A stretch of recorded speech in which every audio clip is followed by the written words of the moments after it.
Al Jazari through the police body cams, Judge Carol Weimer under the microscope. We're here in the jail parking lot. We have Mohammed. We have Mustafa's mother. Mother, hello, hello, hello. If you want to bring your chair a little bit closer so you're on camera, that would be amazing. You're a very important part of the conversation. Yep. We have which one? That's the YouTube. That's TikTok. That's I don't even know. We're on so many platforms. It's not even funny. Our beautiful Susie, Mohammed, our beautiful, beautiful Bonnie, Shirley is here. It took 9 months to actually come back here. Sheriff Glenn Hill 9 months ago falsely arrested me, uh, violated my First Amendment. We took him to court, and we had a jury trial. And every juror, 7 jurors, told Sheriff Glenn Hill, Sheriff, you're wrong. You stepped all over the First Amendment. I was acquitted. I'm back on the property. This is public property. We pay for this. This is public property. We have a First Amendment. And Sheriff came out and he says, you don't have a First Amendment. Well, Sheriff, you're wrong. I'm back on this property. And we're building this platform. We have a podcast where we come here. The jail is right behind me. And we get to talk about what your correctional officers on your watch are doing to individuals that are pre-trial detainees. Individuals that are innocent until proven guilty. Your mission statement is to keep inmates safe until they get and to have their day in court. That's not what's happening, sir. That's not what's happening here.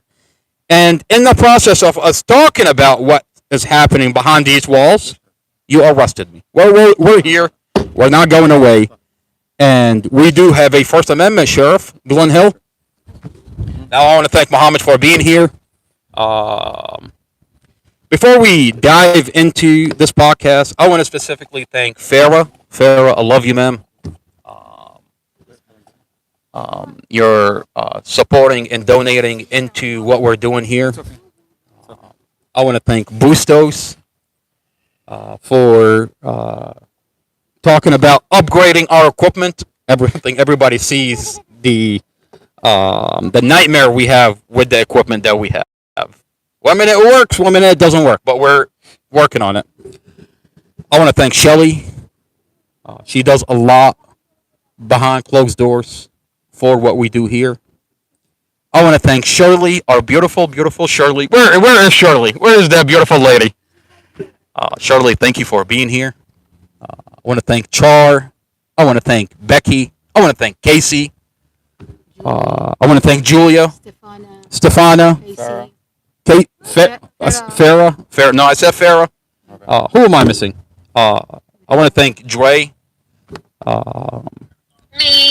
Dre was here. Who's Tracy? I love you, Tracy. Mary Jo. Mary Jo. She's not here. Missy, I love you, Missy. She does a lot behind closed doors. I want to thank Mary Jo. We want to thank Bonnie for recording Amar's video. If it wasn't for Bonnie recording that incident, absolutely, this would be a completely different story because up until today, you still don't have your body cams. Up until today. I don't have my body cam. They're not giving me my body cam. I asked Blake Weiner, my lawyer, the attorney, and he says they gave him the body cam, and he says I can't give them to you because the Commonwealth attorney specifically told me not to give them to me. Well, why not, sir? These are body cams. I'm entitled to my body cam. So in the name of transparency, we submitted a FOIA request as of yesterday. They have 7 days to respond. And, according to the news, the Commonwealth attorney likes to withhold FOIA requested documents. She likes to violate FOIA rules and laws. So hopefully she learned her lesson from that article. And hopefully they will release Amar's body cams. We're going to be requesting Mustafa's information as well from the Commonwealth attorney. I mean, information that we already have. But in the name of transparency, we're going to request these documents, these videos, and we'll see how they respond, and we'll respond accordingly. I will absolutely sue for my body cams if Commonwealth Amy Ashworth does not release my FOIA. This community has to find out and have to see what went on when I was put in handcuffs. There was a lot of conversation that happened inside that building with those deputies. So right now, the current issue we're facing, legally speaking, is my mom and I are still trespassed from going into the courthouse, going into Mustafa's hearings, going into the courtroom, and we have a hearing scheduled for March 27th. We had a hearing a couple days ago, and the judge decided to recuse himself. He said that because it's the sheriff, they want to make sure that it's somebody that is not involved in this county. So they're going to bring in a retired judge or somebody from outside the county to hear out this injunction that we filed to remove this trespass, this unlawful trespass, where they're attempting to. The reason why they trespassed me is they say that I brought in an unauthorized item into the courtroom on October 31st. Now, I was able to get a incident report from the sheriff's office from October 31st. That was a day that Mustafa had a motion to dismiss, as well as other motions that day. It was a long day. And Blake Weiner, who's an officer of the court, he was Mustafa's attorney at the time, sent me a message through email, through text message, telling me to bring in a dash cam that I had purchased that is very similar to Mustafa's. So Blake Weiner, the lawyer, asked you to bring in evidence, which is the dash camera. It's an unofficial subpoena. Nonetheless, it's a subpoena, and I'm required to bring it in. Okay, and when an officer of the court sends out a subpoena, you're ordered to comply by law. So I brought this item in, this dash cam, this Rexing dash cam, and on October 31st, the sheriff's deputies at the door asked me, "What is this item in the box?" I said, "It's a dash cam to be used as evidence in Mustafa's case." They ran it through the x-ray machine. They opened the box. They inspected it. They let it through. And then when I got to the third floor, they had another x-ray machine, a couple of deputies. And they took this machine again, this dash cam. They took it, ran it through the x-ray. They inspected the box. They asked me once again, "What is this item?" I said, "It's subpoenaed by the lawyer for evidence." And they allowed it into the courtroom. Now, I was able to obtain an incident report from October 31st. And what the incident report says is that the deputy says that this is a GoPro camera. This is what he says. In his incident report, he says, when I walked into the courtroom, prior to going into the courtroom, that I brought in a GoPro that they had put through the scanner and physically handed this item to me inside the courtroom. So you're saying the deputy looks at this item that you're bringing in, sees and says that this is a GoPro, hands it back to you, That's what the lets report you says. walk into court, and then trespass you? And then 3 weeks later, I get trespassed. That's And they crazy. say that on October 31st, 3 weeks ago, you brought in an unauthorized item. Now, let's be logical here. Now, we've already established that the sheriff himself likes to lie. That these are Absolutely, I have him on the record. Everybody on social media is listening to Sheriff Glenhill lie on the stand. we've established the. Did they keep? Yeah, go ahead. Yeah, Char, go ahead.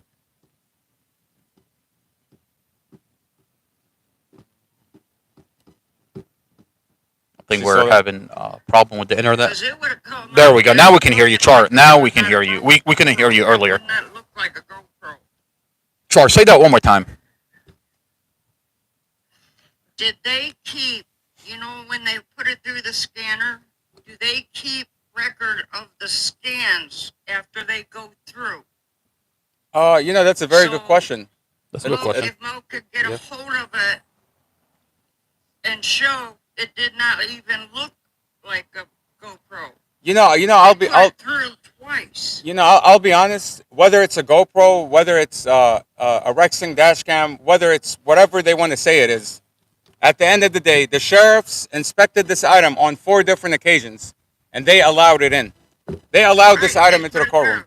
right. Okay, so you know, Glenn Hill once told me. He says, you know, your brother is very disrespectful.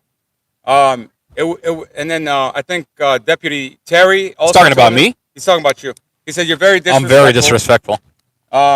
You called him a name. Okay, I'm not gonna say because my daughter's here. Okay, but Not till he's. Last time I checked, I'm talking about what on his watch, what's happening behind closed doors. look, he says if you Is, talk, so is that why he arrested me? Because he felt a certain type of? Is that what he's talking about? maybe, but look, he says if you talk to the sheriff, you know, you can resolve these issues if you just talk to the sheriff. So when I was trespassed, when I was given this notice of trespass, Blake Weiner was there that day, and he went to the sheriff. He went to Sheriff Glenn Hill, and he explained to him that I told him to bring in this item. I physically inspected this item in the courtroom. It's a dash cam. It's not able to record because it doesn't have power. Okay, and you know, let's clear this up right now. And Sheriff Glenn Hill says, no, I'm not gonna let him in. I'm not gonna let him. I don't care what you say. I'm not gonna let him in. So I don't get it. Is it about respect? Is it about not just trespassing you because he felt like it? Look. I mean, he tells you I'm disrespectful, but 7 jurors fell in love with me when I was on the stand. Look, so So what's going on, Sheriff? I went to Sheriff Glenn Hill himself. I went to his office. I sat down with him. His other deputies were there. I brought in the box with the dash cam in it. I showed it to him. I showed him the manual. I showed him that this dash cam can only work when you plug it into a 12-volt cigarette lighter outlet from a car. And he says, let me think about it. You know, let me think about your trespass order that I issued. I'll think about it. I said, well, you know, in the meantime, while you're thinking about it, I want to be present in Mustafa's hearings. Okay? And he says, okay, when Mustafa has a hearing, just let me know and I'll let you in. That's what he tells me. He says, let me think about it, but I'll let you in for the hearings. Okay? So a couple of weeks go by, Mustafa has a hearing. I show up and he says, no, I'm not going to let you in today. I'm not going to let you in. I said, well, if you don't let me in, I'm going to sue you. I'm going to sue you for violating my First Amendment. Well, before You know what he told me? He Yeah. said, if you sue me, then we're not talking anymore. Okay? He says, I'm going to let you in next time. Okay. I waited another few weeks. I didn't file my lawsuit or my injunction, and I waited. You know, I trusted him because you're talking to the sheriff. When he gives you a word, you're expecting him to follow through with his word. Okay, so I show up on Mustafa's next hearing, and he tells me, "Nope, I'm not going to let you in." And I'm thinking, why not? What are you so afraid of me going into the courtroom? He says, you can go into the courthouse and file your motion if you want. So You're I'm, specifically talking about the two deputies that came out. I was there with you. So- Two so- deputies come out, and they said Sheriff Glenn Hill's not here, even though his vehicle is parked right in front of the building. you know what's funny is Yeah. this interaction where I go in to talk to Sheriff Glenn Hill, and I ask him if I'm allowed to go in. You told me I can be here. You keep telling me next time you can be here. Next time comes around, and you tell me on the spot you're not going in. What do you mean? He didn't even want to come out. He sent 2 deputies that say, "Oh, Sheriff Glenn Hill is not here." His vehicle is right outside the building, and then he sends you 2 deputies. One is a female that looks like a guy, and then another guy that looks like a female. I swear to God, you can't make this up, even if you want to. And they tell you, Sheriff Glenn Hill's not here. Oh, Exactly. he didn't you can see say his car outside. You can see his car parked. that. Anyways, Is disturbing. so on 5 different occasions, they tell me I'm not allowed to be in the courtroom, for whatever reason. You know, like my mom is saying, she's reminding me that the prosecutor, on multiple occasions, tried to get the judge to have us removed from the courtroom. I mean, she said at some point in her statement of lies that she filed on the record, she said that I had purchased a weapon, an AR specifically. That you purchase an AR, and I'm out here manufacturing BOMBs. So you're telling me that you left me in a parking lot And he for was full? on Where his I was there. I was here for almost 5 months. 5-6 months before I got arrested by Sheriff Glenn Hill. You left this guy that's manufacturing BOMBs in your parking lot? What's going on here? That's on the record. I mean, this is This is the label they're trying to place on us. Trespassed you because you are the power of attorney? Exactly. I mean, I'm power of attorney for Mustafa, and I told the sheriff, I said I help Mustafa with legal decisions. Okay. I mean, I'm following his case. I'm posting stuff to the internet. Okay. I'm updating the community on what's going on specifically with Mustafa's case, and the sheriff doesn't like it. You know, I'm a very good note taker. Okay. And the sheriff Yes, you does are. not like that. Every time I You're a walk really in, good note taker. every time I walk in, they're staring so hard at this notebook. I mean, I'm not writing anything down. I'm just writing what's happening in the courtroom. But they don't like that. Well, the first time they switched judges, Yeah, the first time, yeah, they switched judges. banned out of there, they switched judges on you. So, Would you I mean- have been able to stop that as the power of attorney? I don't think so. I mean, these people, these people do whatever they want, and they think that nobody's listening, nobody's here. I mean, every time I've had a hearing, even Amar's case, they've You couldn't be there. They wouldn't let you in. You're trespassing. Not only that, but they've always had it in a private courtroom. Why is it? Why is it? My motion to dismiss, which is a crucial portion in my whole entire trial, before I get the jury trial, they gave me a retired judge, and they put me in a private room. That, by the way, the equipment doesn't work. The Where the TV, equipment doesn't work? there's equipment. My lawyer could not play the videos and the evidence On the TV. on the TV. He couldn't. And you want to tell? I mean, I think I read an article where they're asking Commonwealth Amy Ashworth, there's so much money that's allocated to you. Why is your equipment in these courtroom not work? And because of it, you're gonna get up. The jury doesn't hear it. I mean, you can't play the equipment. This is a crucial part in the whole entire trial. I mean, it's obvious. They put you in a courtroom that is, I don't think it's ever used. It's courtroom number 7. Why are they so terrified that All the other cases- people are gonna see it? Isn't All- this supposed to be a public hearing? You look at all the cases that day, they're in courtroom 1, 2, 3, and 4. But they have courtroom 7, which is never used. Okay, and it's only Amar's case in that courtroom. And then when you walk in, the deputy peacemaker, the same deputy that watched our old attorney, Casey Stevens, that stole our money, assault my mother on video, and let him go because she has a relationship with that attorney. The same deputy follows me. She's like, "Excuse me, it's this way." And then I'm like, "Okay." I go into that room. I see a giant machine, a giant apparatus placed at the door, scanning you from head to toe. By the way, only that room. It's a machine that gets rolled on wheels just for me. Just before we entered the trial, I'm like, where are they walking me into? What the fuck are they going to do to me? You have a giant machine, a private room, a judge that's retarded. What's going on here? Retired. Might as well call her retarded. Judge Jeanette Irby. And she blocked a huge component. By the way, this is so disturbing. It's on the record.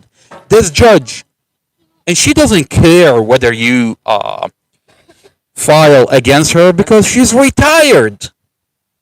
They literally brought in a 70-year-old lady from retirement just to block a crucial component before I go in front of the jury. How is that fair? How is that fair? It's not. The jury doesn't get to hear the whole entire case? Is Mo and Mama, are you representing you and Mama by yourself? Yeah, so we're representing ourselves. I'm representing myself, and my mother is representing herself. And that's Do you have all the information? I would go for a jury trial on yours too, because you got everything.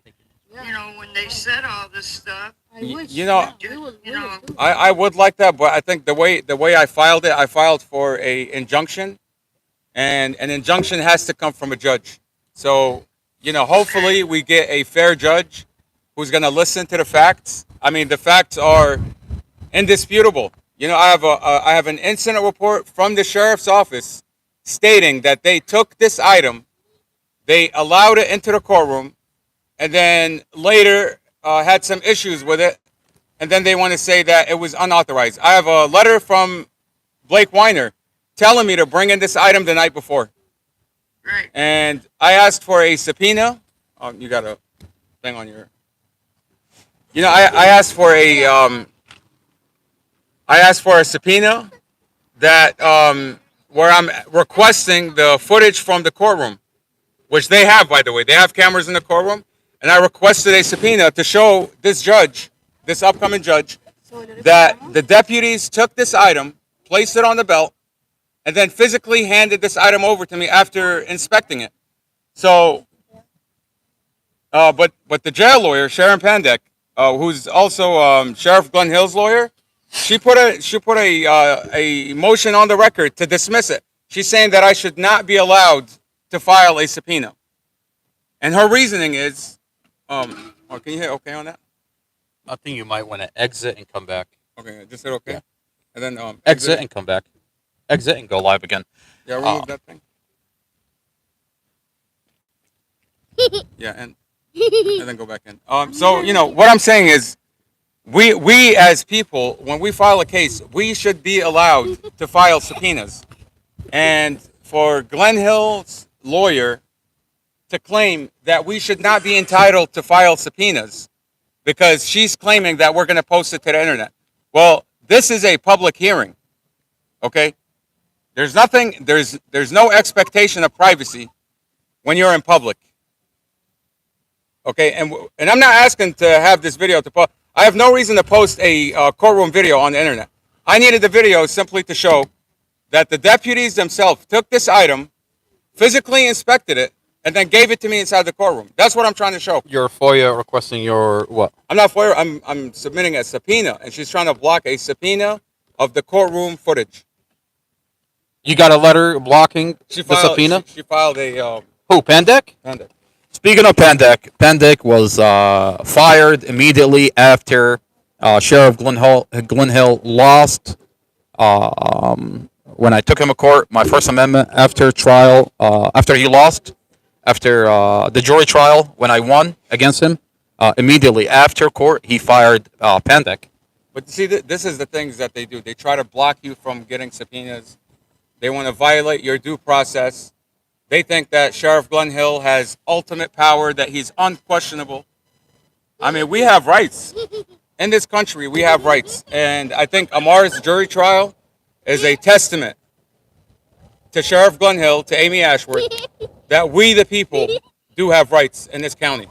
And we're not going to back down. And when we don't back down, we put our foot down. When we know we're right, we know we have rights. You just have to be persistent, okay? You have to put your foot down. And when they threaten you, you should continue to fight.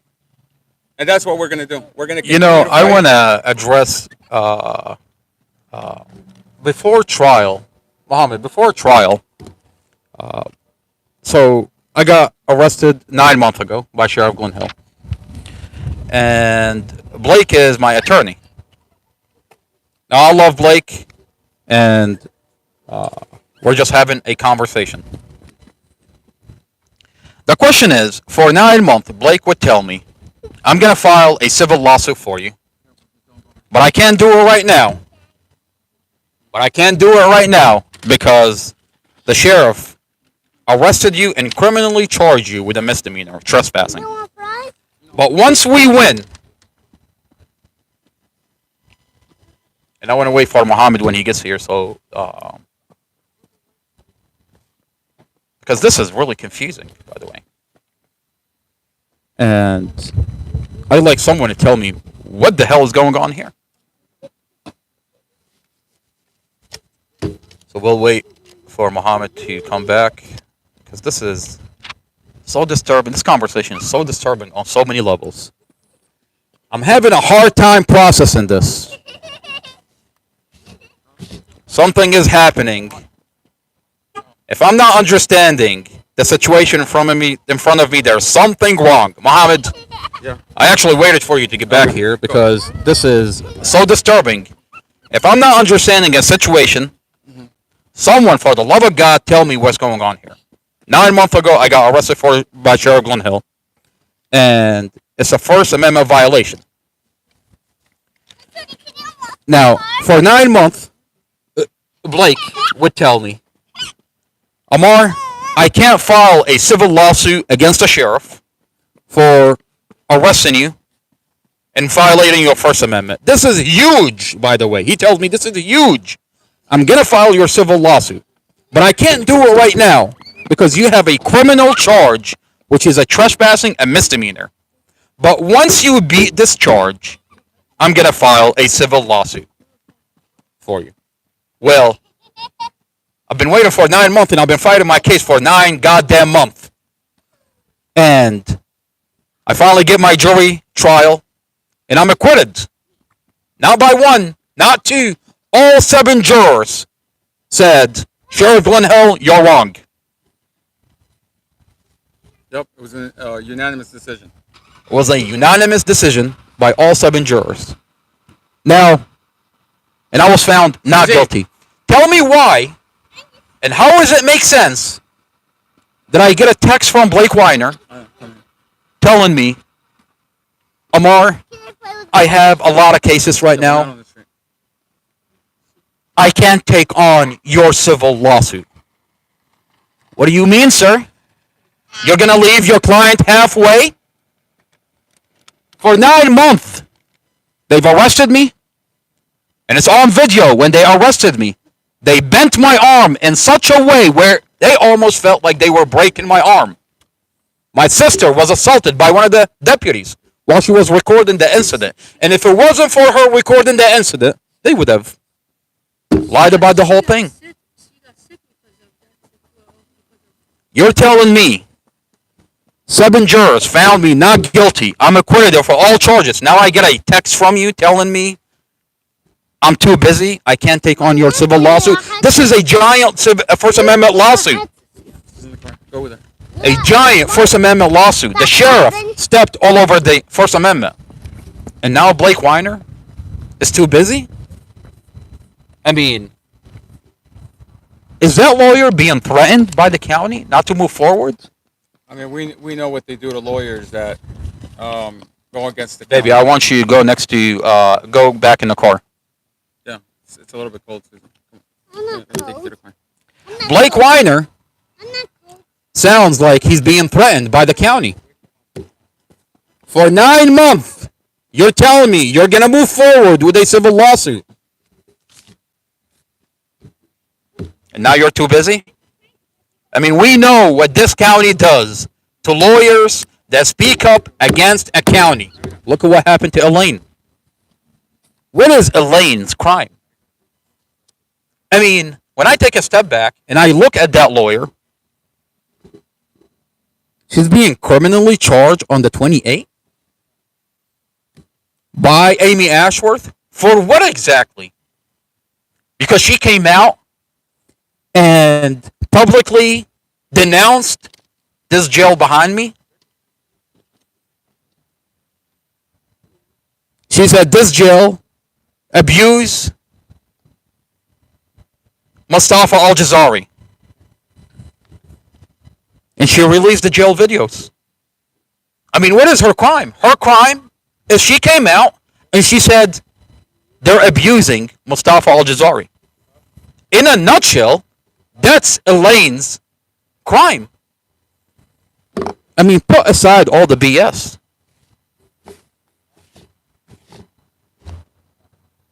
We're watching this situation play out in real time. This lawyer who came out and said this jail abused Mustafa is now being wheeled out in a stretcher, is being criminally charged. They're going after her license for what exactly? I mean, if I didn't know any better, Blake Weiner is terrified that he's going to be taken out in a stretcher. Is that why you're now filing a civil lawsuit, a giant civil lawsuit against the sheriff? Blake Weiner, sir, I thought you pride yourself in being a lawyer. More specifically, he said he holds police accountable. I thought you're a lawyer specifically that holds police officers accountable when there's police misconduct. What's going on, sir? I'd like an explanation. I think I'm entitled to an explanation. For 9 months, I underwent this situation with Sheriff Glenn Hill.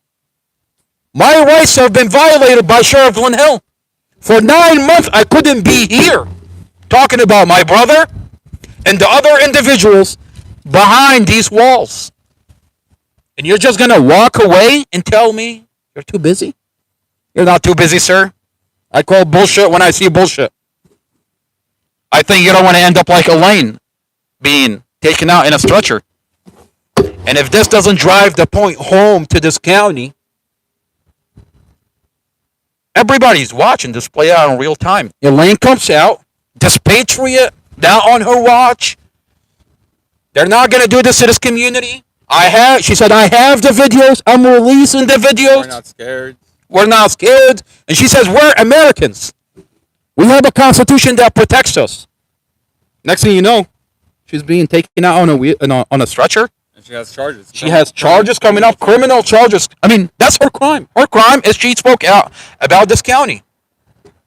She spoke out about Mustafa getting beaten, Mustafa's police reports being falsified. I mean, even the day she came out, that day she was angry, she says, I still say till this day that Mustafa should have never spent a single day in jail. Because she's seen the internals of this case. She's seen the details. And as an American, nobody's okay with it. Nobody's okay with law enforcement lying on police reports, tampering with evidence, tampering with witnesses, abusing children only to weaponize them against Mustafa, tampering with his vehicle, and then beating him while he's in jail. Well, I'll tell you, with Elaine, without Elaine, with Blake Weiner, without Blake Weiner, we're going to continue to be here. And our voice is getting bigger every single day. We FOIA requested the body cams. The body cams are going to be released out to the community from my arrest. And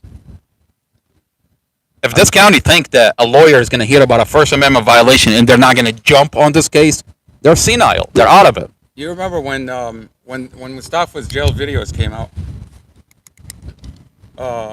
Superintendent Peter Miletus resigned, and he said he was supposed to resign the following year. He resigned early. He resigned a year earlier because he knows that these videos show abuse, and he's not just worried about Mustafa's case. They're doing this to so many people, but these people are voiceless. These people don't have a voice. They don't have. Their family members are too busy, or they don't have the resources to come out here and talk about what they're doing to their loved ones. Like what Mom said, he's got skeletons in his closet. He's got an 18-year-old that was unalived on his watch by his correctional officer. From 2018 until today, there has been 17 individuals that lost their lives at the hands of a correctional officer from this jail. 17 individuals. Pre-trial detainees, by the way. Not people that's been, you would think this is prison, they've already been sentenced. No. These people are awaiting trial. And the county is holding these people so that they can have their day in trial. But they're not going to have their day in court when they're dead. When you have correctional officers like, what's his name? Vincent Thompson? Vincent Thompson, that monster, that jail officer is a monster. He's on video in the elevator with us at a jail board meeting, and he's pretending to look like he's all innocent, like he has nothing to do with the inmates. He's just escorting people to the meeting. This guy's a monster, okay? Including you, including the guy that does the check-in. You're talking about this video. This is mean, about a year ago, right? This is a year and a half. Dawn is complaining to him. She's like, when you see the abuse... Do we advertise at the board meeting in public? She's telling him, when you see the abuse, you make sure you speak up. She's complaining to the abuser. Little did we know, he's the one that's abusing people. Okay, he's on video, punching Mustafa, kicking him. Including you, including the guy that does the check. You need to say to them, is the board meeting public or not? Because I'm confused about whether I'm allowed people. Do we advertise at the board meeting in public? If it is, are we allowed to let people in? If it isn't, maybe we should go ahead and say the truth that it's not public. Everyone co-signs. He's quiet. He's trying to act like he's all innocent. He has nothing to do with any of the inmates. Like inside with the inmates?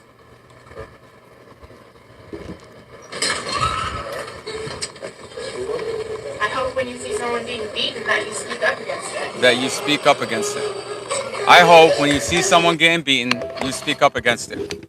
Little did we know that Vincent Thompson not only beat Mustafa, was not only involved in Mustafa's beating and sexual assault, but he was involved in another inmate where he knocked his tooth out after putting him in shackles.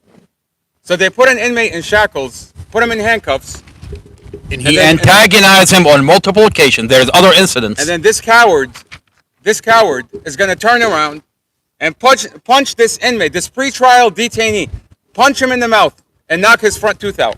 Not only did he punch him in the mouth and knock his front tooth out, then he's shackled from head to toe. He drags him by the chain. By the way, this is an inmate that's 5'6", and this inmate is like 6'5". He drags him by the chains, drags him back into the cell, and keeps hitting him on the back of the head. And this is on camera, by the way. Okay. This is in the hall. We're not like it's not in the. It's not. They're so comfortable doing it out in front of the cameras, out in the hallways. They don't care because they know that. They know that whoever's on top of them is going to cover it up. Like Justin Fetter, Jeffrey Kepler. These people are in charge of videos that they refuse to release. By the way, we've FOIA requested Mustafa's videos so many times. We filed lawsuits to get these videos, and they want to tell us that nothing happened. Pandek shows up, Sharon Pandek shows up in court and tells the judge that the jail has the authority whether to release or not to release any video or any FOIA requested information because it violates the privacy of the individuals on camera. So you're telling me there is a legislation that's dedicated to allow the jail to block any videos from being released out to the community? Yeah, and the reason and the excuse that they use is that there's other inmates, there's officers, there's the facility. They don't want to because of privacy concerns.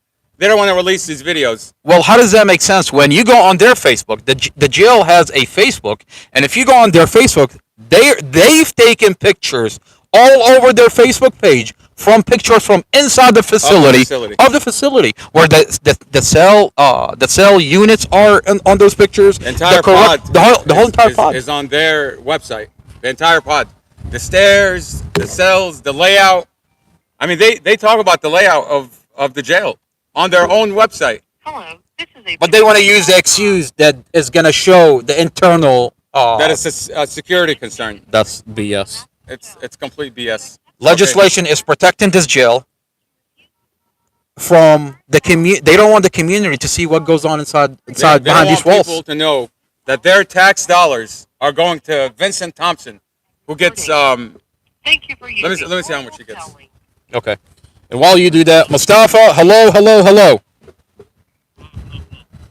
Mustafa, let me put the volume up really quick. Hang on 1 second. Let me put you right next to the microphone so your voice is amplified. There we go. Almost there. There we go. Beautiful. Can you hear me? Can you hear me? Can you hear me? Yeah, I can definitely hear you. Your voice is loud and clear. It's right next to the microphone. Okay, sounds good. Mustafa, hello. Thank you for joining this podcast. This is not another boring podcast. Mustafa, through the police body cam, Judge Carol Weimer, I want to say under the microscope, but we definitely have a telescope looking at Judge Weimer. And we're going to have him held accountable by law. We've got the body cams, the document. It's all over the internet. Yeah. Wow, they doubled his salary. Who? They doubled whose salary? Vincent Thompson. Vincent Thompson, this monster, that we have a CCTV carrying Mustafa unconscious and half naked from one cell into another cell Where they sexually molested him. where they It's bad. abused Mustafa, beat Mustafa, stripped him naked in the other cell. So carry him unconscious from one cell into another cell, only to abuse him more in another cell. This correctional officer is hitting Mustafa on the head and kicking him while you see Mustafa on that video limped over and getting carried. His foot is not even touching the ground, barely touching the ground. He's being airlifted into another cell where they abuse him more. This monster, you're saying his salary is doubled? So in 2023, he was getting $78,000 of your money, of the community's tax dollars. They were paying a monster 78,000, and now in 2024 he's getting 148,000. Imagine, they doubled his salary. Damn. The same person that strips inmates naked, deprives them food, deprives them water, deprives them clothing, violates their due process, tortures people, and they double his salary. This is 2024, by the way. We don't know what the updates are in 2025 yet. So you're telling me you got police officer out here, out in the community, and their salary doesn't go over $75,000. This guy's getting You got- 148 Disturbing. as of 2024, by the way. So last year That's he was double getting a police officer's salary. 150 grand to strip people naked and torture people. This is what's going on when people don't show up to jail board meetings, when people don't hold Amy Ashworth, who's a jail board member, accountable, who doesn't hold Glenn Hill. I mean, these people they think the community is fast asleep. And this is how they're getting away with it. They think that nobody's watching, nobody's paying attention, and when it does happen, and you FOIA request videos of your loved ones being tortured, you got legislators that protect got- the jail from releasing videos. By the way, not a lot of people know that this is a private jail that makes a lot of money into this county that doesn't fall under the Department of Corrections. Certain individuals in our county are benefiting on the torture of pretrial detainees. and whenever you bring it before a judge, the judge will tell you these are the laws. Okay, the jail has the discretion whether to release or not to release, and in every instance, they don't release footage from the jail. We're talking specifically about Judge Hilton in federal court, But who orders the block of the videos to be released. unlucky for them, we have Mustafa's footage, and we're gonna get to the bottom of the 17 people that lost their lives. You know, when we requested the footage of Juan Campos, requested the footage of Juan Campos, who's the 18-year-old that was beaten by Officer Anthony Noah Tipton, right? Who was it? You're talking about Juan Campos. He was, according to Oh, Lindsay. the testimony, Officer Lindsay. Eric Lindsay. Eric Lindsay. Yeah. So when we requested Juan Campos's mugshot, his booking footage, CCTV from his booking, the police department says we're not going to release it because this is an ongoing investigation. Okay. Now the medical examiner had ruled that he suffered a heart attack. An 18-year-old who's perfectly healthy suffered a heart attack. inside the According jail. to the mother, his face is bashed in from a beating. According to inmates, Juan Campos, correctional officer Eric Lindsay, was seen inside that cell the day before. He was there. found unalive. He was there for 7 days. 7 days, incarcerated for 7 days. 7 days later, he was found unresponsive in his cell. Now, that you talk about his booking, you talk about his mugshot. Well, I'll tell you, you can't even FOIA request the body cam from his arrest. You can't get the body cams from his arrest. And we know what Prince William County officers like to do on their body cams. They lie, they tamper with evidence, they tamper with witnesses, and when you question it, you've got Commonwealth Attorney Amy Ashworth, who puts a protective order on these body cams. You have a police department that tells you that you're not allowed to get this footage, that it's none of your business. You're not related to Juan Campos, so don't worry about it. Well, the man was found dead, okay? And there's allegations of police officers beating him on the street when they arrested him, and rather than take him to a hospital, they brought him here to And they die. covered his window at the time. And they covered his window. Now we know from experience that they cover your window if you're on protective custody. Why would you put Juan Campos, who had just been arrested, why would you put him on protective custody? What is the reasoning why they covered up his window? Is it so that other officers don't see his condition? Is it so that trustees don't see his condition? Is it so that inmates walking by when they're going to rec or the shower, they don't see his condition? They don't see how police disfigured him? I mean, he was crying for help. He was crying out for his mom, an 18-year-old. And officers like Vincent Thompson, Superintendent Peter Miletus, Sharon Pandak, they think that's normal. They think that's okay. And when you come out and talk about it, they put you in handcuffs. If you talk about it, they trespass you, or they try to label you like you're dangerous, like what Sarah Sammy did. Anybody that speaks up against this abuse, they get labeled dangerous, simply because they don't like the message that you're holding.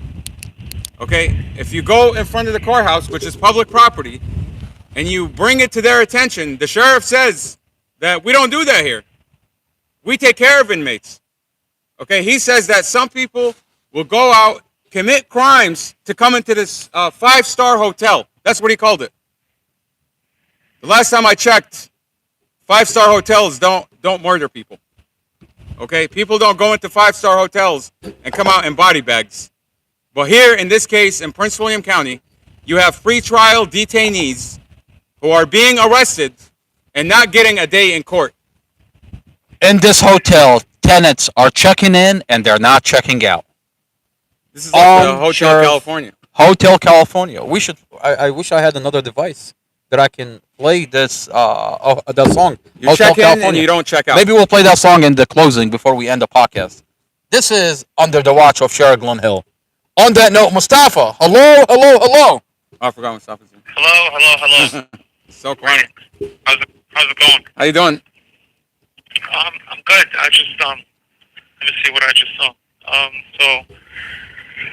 The guy in cell 42, they just shut off his water and they just went inside his cell. They ran in there and they just took his mattress and all his property out of his cell. He's not gonna get in until tomorrow night.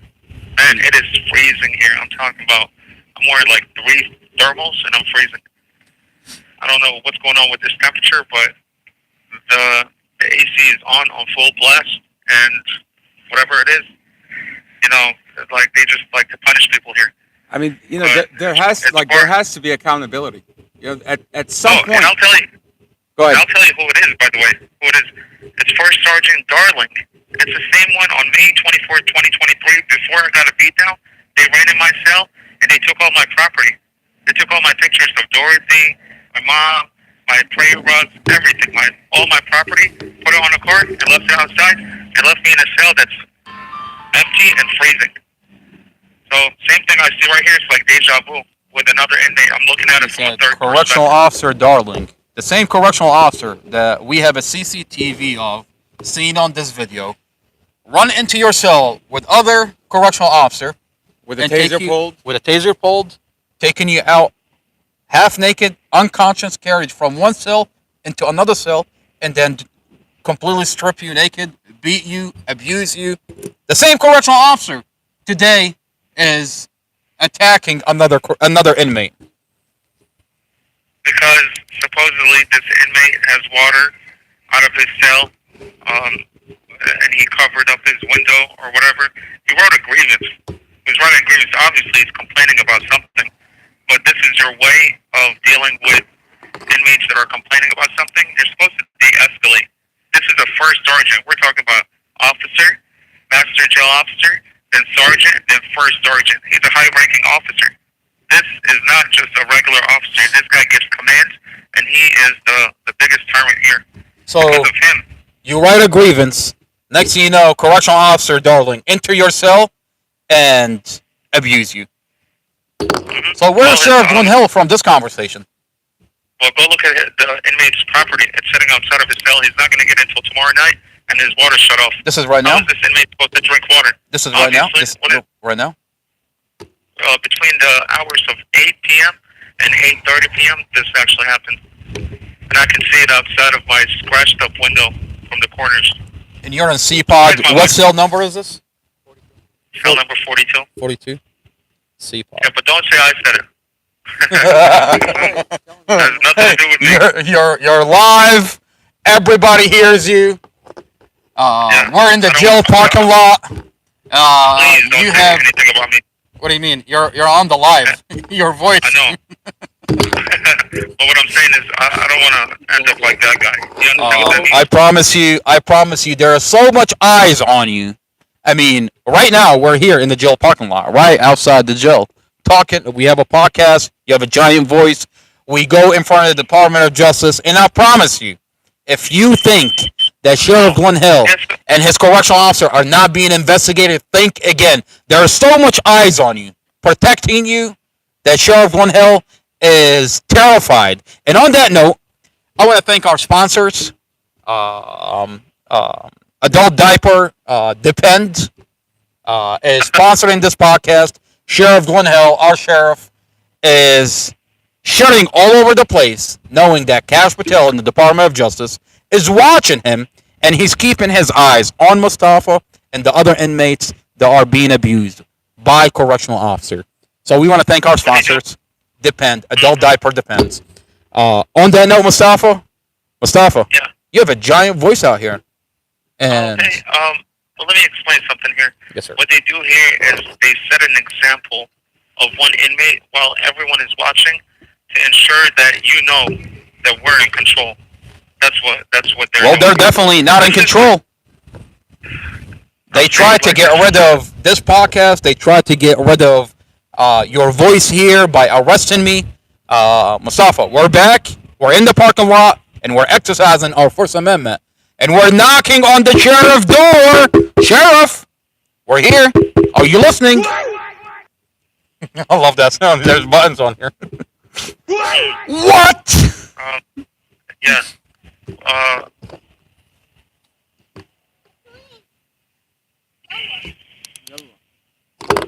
Don't let me cut you off, princess. The floor is yours.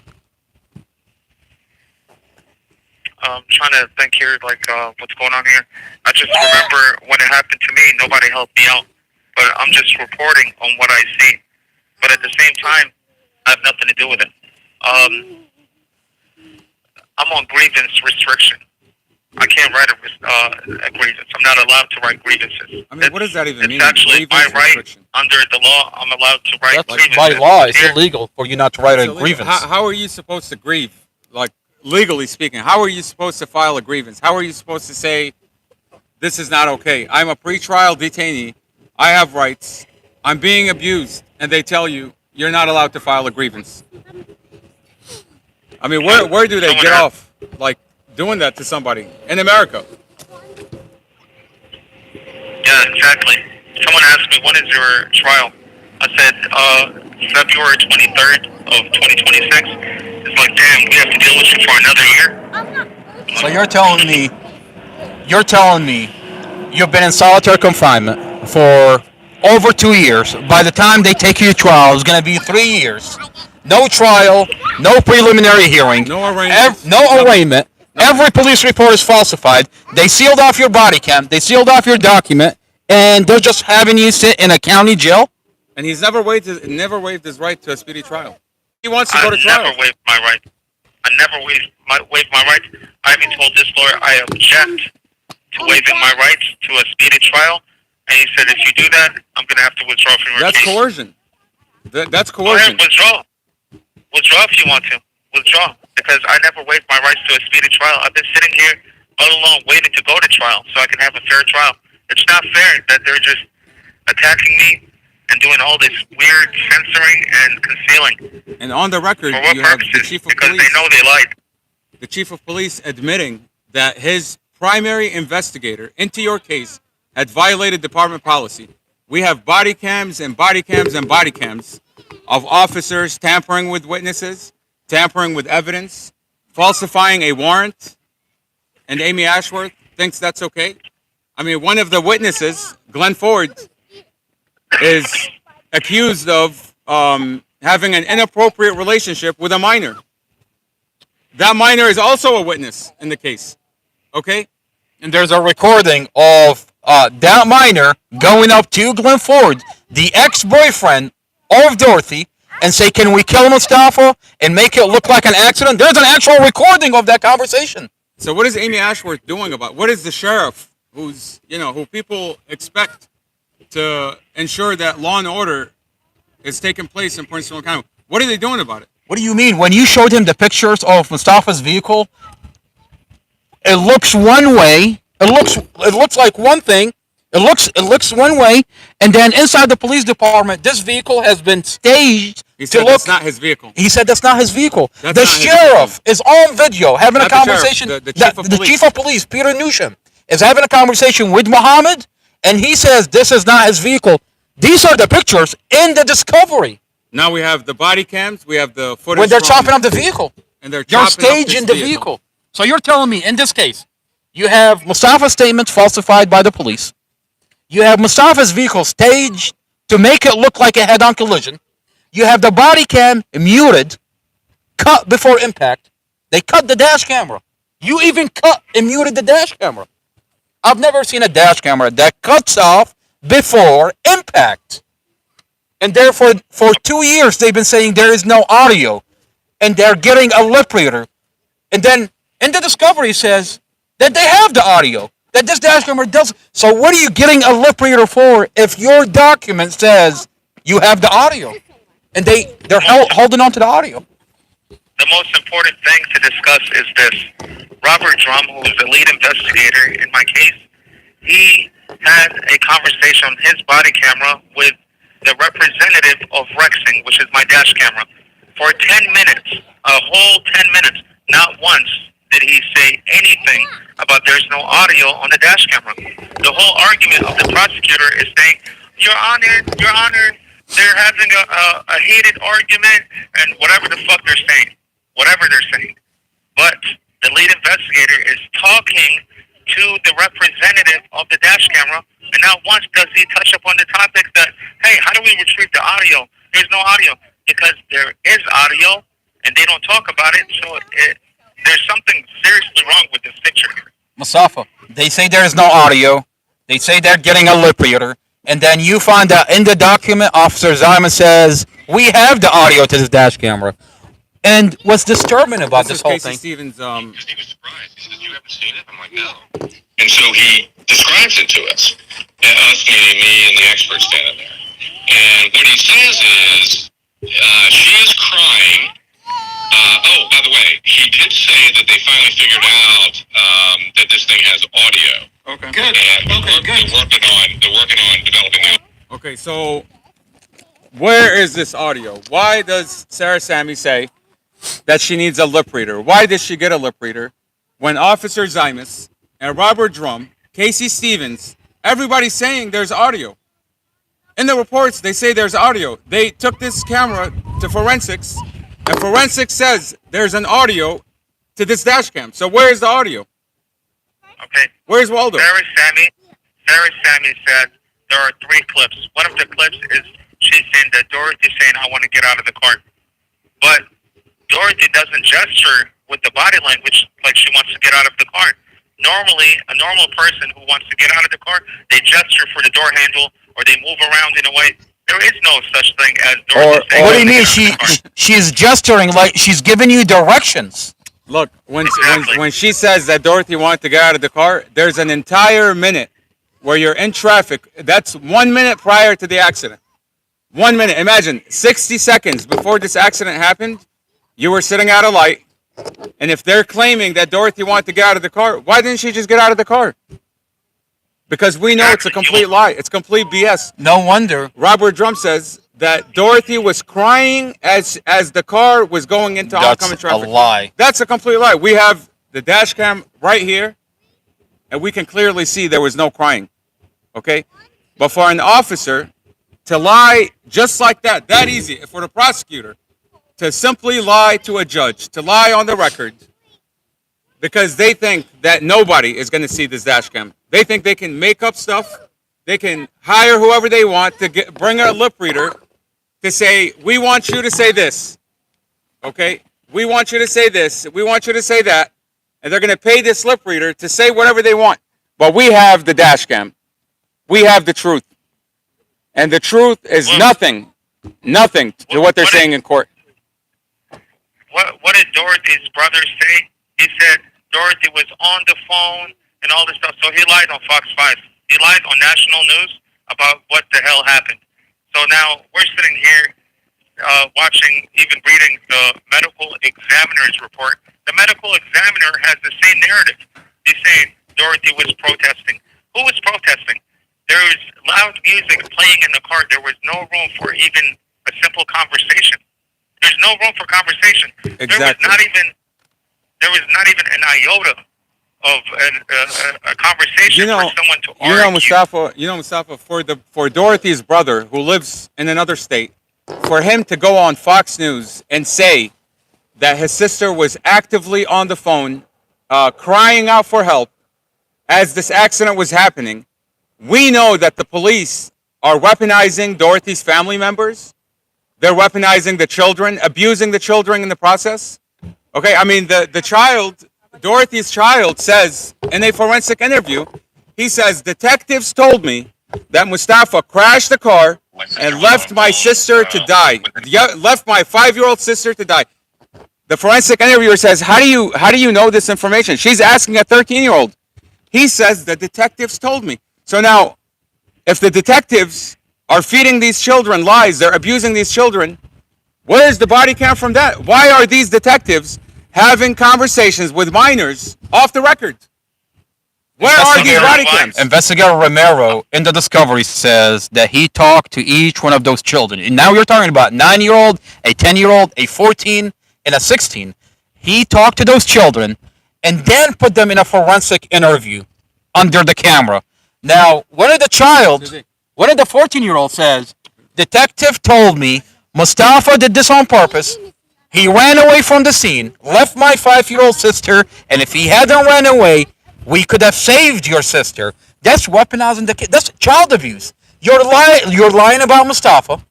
So you're telling me investigators would lie to kids that just lost their mother, to put them in a room, weaponize them against Mustafa. Mustafa was helicoptered to the hospital. Mustafa was in a coma. And then record the interview afterwards. Afterwards. Why not? Why are these officers having conversations with these children off the record? Why? You have 1 Investigator minute Drum tells Tanisha Coleman, the neighbor, he says, well, I can't talk to Kylie because she's a minor. Yet we have body cams of Investigator Davis, and he has Kylie on speed dial. Kylie, a minor, he has her on speed dial. He calls her time and time again and has off-the-record conversations with her. Why is this police department Mustafa, you got 30 seconds. Why is this police department allowing their officers to violate department policy 10:25. time and time again? Time and time again. We have officers and investigators violating department policy when it comes to evidence, when it comes to talking to minors, when it comes to dealing with information regarding Mustafa's case. They're violating department policy every step of the way, and the chief of police issued a letter to us admitting his officer violated department policy. Now that we have the body cam, it's much, much worse. It's much worse than what we had initially thought. We thought he had just falsified Mustafa's statements from that conversation, but now we know that they've tampered with witnesses. I mean, a witness comes to an officer and says, I heard brakes skid right prior to the accident, and none of that information is on any of the reports because the officer tells the witness, this guy is drugged out, and then he changes her statement. Come on now. He's actively changing the statements when he's talking to manipulating the witnesses. And if it had not been for us getting this information, This is a prepaid call from the community would not know. You want to talk about tampering with the jury? an This inmate at the Commonwealth Prince attorney, William this Manassas prosecutor, Jail. and this police To department, accept this call, they're press the ones that are 0. tampering with the To jury. refuse this call, They are the hang ones up or feeding press this community 1. lies and To lies and your lies, current and they balance think they're is going to get away with it. 13 But we cents. have the body cams, This call we is have from the a truth, corrections and we're going to facility and expose is it. subject to monitoring and recording. Thank you for using Global Tel Link. Mustafa, You hello. have 1 minute Oh, thank you. remaining. You gotta fix it. have You gotta add money to 60 seconds remaining. Mustafa, you've got 1 minute. We're adding more money to the phone. On that note, I want to remind everybody, don't forget to donate into the legal fund, into Mustafa's legal fund. Mustafa's legal fund. Please, when I get out, I will pay you back times 100. Mustafa, I love you. This community is watching. Every 3 days, we have to put $50 into the phone, to Mustafa's phone. The lawyer, the previous attendee, Casey Steven, stole our money. They sent us a lawyer that has a relationship with the investigator that falsified the police report. They took our money. He hit my mom. He hit my mom. The attorney that stole the money assaulted my mom on camera. Thank you for using Global Telling. I want to remind this community, don't forget to donate into the legal fund. It goes into everything that we're doing here. Mustafa's phone every 3 days is $50. I mean, I'd like you to put yourself in that situation where they send you an attorney that works with the police officer that falsified your loved one falsified police report. Take your money, and now you're in a situation where, I mean, it's a nightmare. It is absolutely a nightmare. But we're fighting, and we're going to continue to fight. Mustafa's Legal Fund it's a cash app. It's called Mustafa's Legal Fund. We're going to continue to fight. We're going to continue to have a conversation. And we're just simply asking them to follow the law. I mean, you know, I understand that these are, like they're saying, wait till you go to trial, wait till you get to court. But to have someone who's never been convicted of a crime, who has a clean record, not be allowed to get bond, I mean, it's criminal. The lies that they're saying in court, it's criminal. And if you think that he's being held because of this case, he's not being held because of this case. In August of 2023, the prosecutor made a false accusation against Mustafa when he was going up for bond. And she said that Mustafa had crashed his car prior and gave someone brain damage. Today, we find out that this person was paid by the police, was paid by the prosecutor to make that statement. You're talking about Jason Nance. Jason Nance. Well, how would Prosecutor Sarah Sammy like to know that her sheriff deputies recorded that proceeding and supplied me with her talking about and lying on the record? I have that proceeding. I mean, Jason I have the Nance- whole entire proceeding. Look, Jason Nance has a charge and conviction. He has a charge of lying to police. That's his charge. He has a charge. He was convicted of lying to police. And that's who the prosecutor is using in August of 2023. Now, in May of 2024, last year, when Mustafa had he had a bond hearing, she didn't bring in Jason Nance's statement because we've debunked that fake statement, that false statement. If you're accusing someone of crashing their car prior, where's the police report? Where's the hospital report? They don't exist. And that's why the prosecutor never brought that up again. What does she bring in? She says Mustafa made a threat to a correctional officer. Now, you would think that when a prosecutor makes an accusation, Hello, this she is a has something to prepaid back it call up. from She's got nothing. It's made up. an inmate at the I mean, Prince if William you're Manassas accusing Jail. someone, To if you're accept accusing this call, someone press of 0. intentional To refuse this call, murder, your current and you have balance no is information to give to the judge to hold this man $45.39 without bond from the case, you have to This call is from a manufacture probable cause. facility and is subject to monitoring and recording. Thank you for using Global Telling. You know, unfortunately for this prosecutor, I have the whole entire proceeding. And this community, you know, and it's disturbing because, see, if you were just to simply hear the audio of the proceeding and without the body cams and the documents just being released, you wouldn't know what this prosecutor is talking about. But everything in this now when you listen to the proceeding, you're going to be disturbed. Beyond being disturbed, this prosecutor is flat out lying about everything. And this community is going to find out. The same way they found out Sheriff Glenn Hill lied on the stand, they're going to find out, prosecutor, you're lying about Mustafa. Hey, Prosecutor Sarah Sammy, you're lying about Mustafa. And I have your body cams. I have your document. Now I've got your voice. And this community is watching. Mustafa, hello. Well, hello. Let me explain something here. So you have prosecutors Sarah Sammy and Stephanie Buck. These two prosecutors are working under Amy Ashworth. That's the Commonwealth Attorney. The Commonwealth Attorney has the senior assistant Commonwealth Attorneys, Sarah Sammy and Stephanie Buck. They're claiming that I'm having a heated argument in the court. In May of 2024, I had a bond motion, a bond hearing. Sarah Sammy said that, let's see what she said. She said, Your Honor, what if I have a lip reader about, Dorothy saying whatever. And then in July of 2024, all of the sudden, there's a doctor who is Bruce Sofinsky, who's a lip reader. There's no such thing as a lip reader, but they call him an audio somethingologist, whatever. So he reviewed and certified this document of these 3 clips, and he's saying this is what Dorothy said verbatim. So, and then we look at a body camera between Robert Drum, the lead investigator, having a conversation, a 10-minute conversation with the Rexing representative, which is my dash camera. Not once did he touch up on the topic about where is the audio to this dash camera. Never, not once. Because the issue is not there's no audio. They're playing that there is no audio, but in reality, there is audio.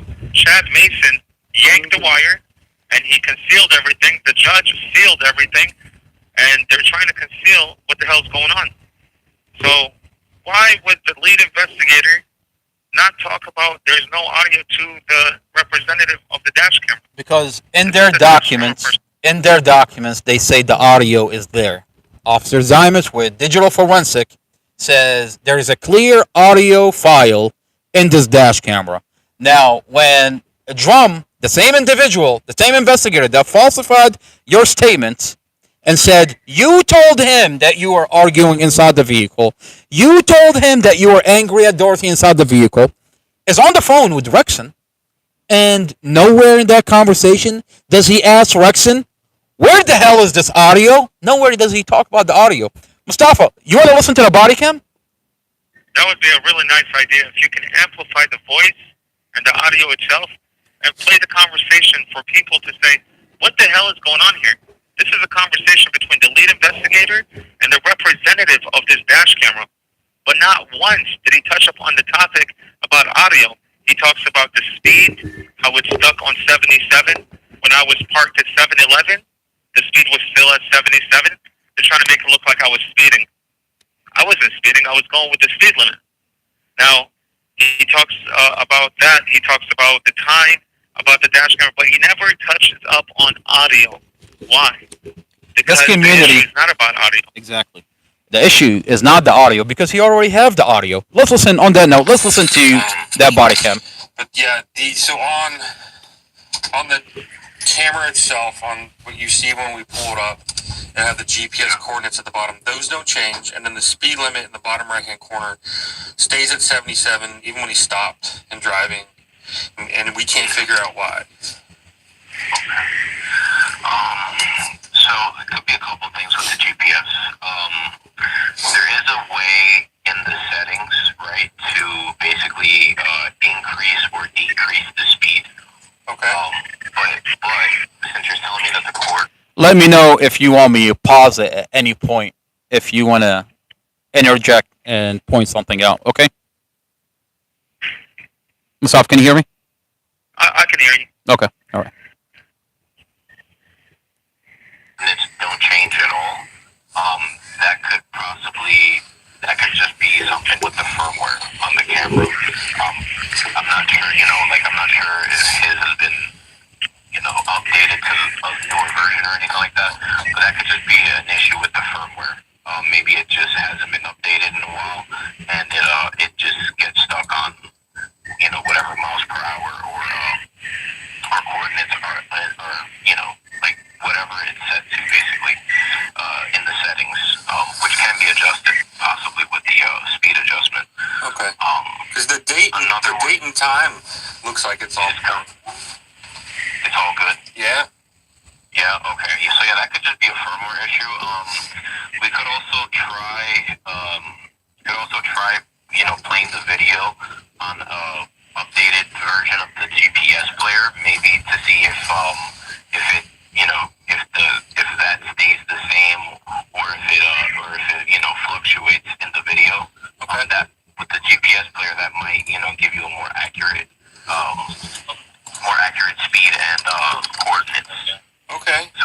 Why is he so concerned about the speed when the computer inside the vehicle tell you the speeds?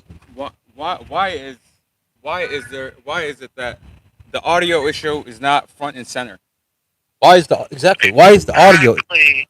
I mean, the primary thing that you have the video, you know the location.